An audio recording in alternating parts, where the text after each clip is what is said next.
اے میرے نبی، میرے بندوں سے کہہ دیجئے کہ اگر وہ گناہ کر کر کے تھک چکے ہیں، اپنی جانوں کے اوپر حد سے زیادہ ظلم کر لیا ہے، تو اللہ کی رحمت سے مایوس مت ہوں، اللہ کی طرف لوٹ آئیں، اللہ تعالیٰ بخش دے گا، اللہ تعالیٰ معاف کر دے گا۔ مفہوم یہی ہے، ترجمہ کچھ اور ہو سکتا ہے۔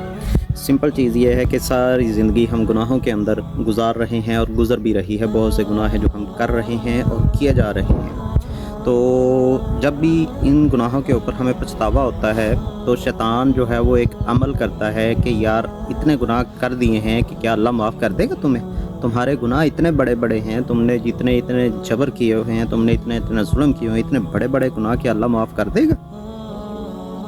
تو اسی بات کا اللہ رب العالمین نے جواب دیا ہے کہ بلنڈر بھی کیے ہوں، بہت بڑے بڑے گناہ ہو گئے ہوں، آپ زانی ہوں، آپ قاتل ہوں، صرف مشرک نہیں، مشرک بھی ہیں تو اللہ تعالیٰ سے معافی مانگ لے، اللہ تعالیٰ آپ کو ہدایت دے گا۔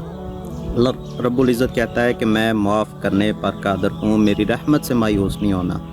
اور ماہ رمضان کا مہینہ برکتوں والا مہینہ ہے، اس کے اندر اللہ رب العزت بہانے ڈھونڈتا ہے کہ بندہ میرے پاس آئے، کوئی ایک ایسا بہانہ بنا دوں کہ جس کے لیے میں اس کی ساری زندگی کے گناہ ختم کر دوں۔